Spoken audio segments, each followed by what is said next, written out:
The Sony Ericsson Xperia Arc is a powerful Android smartphone with a big 4.2-inch screen, good quality 8.1 megapixel camera and a special app called Timescape, a summary of news from Twitter and Facebook. It's thin despite the large screen and surprisingly light. There are buttons on this side for the volume control and the camera, and 3 buttons on the front for back, home and menu. Getting started is easy as there's a helpful My First Hour leaflet and a setup wizard on the phone. It will offer to connect to the internet and download details for your specific mobile operator. Potentially one pitfall for people new to smartphones is the way that they use data, which is to say pretty much continuously, and data outside of an agreed plan can get a little pricey.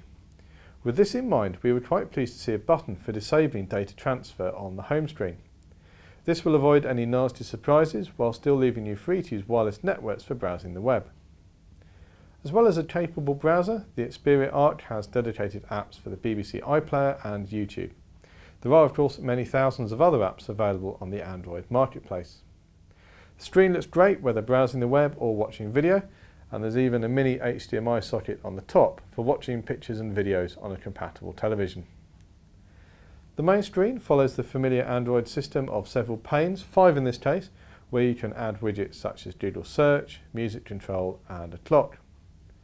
Centre stage on the first pane is given to Sony Ericsson's Timescape app. This shows a stream of updates from text messages, Twitter and Facebook. It's a handy way of hearing about the latest news, but text messages are easily lost in it. What it really needs is some way to restrict Facebook and Twitter to specific lists, which would make it a lot more useful.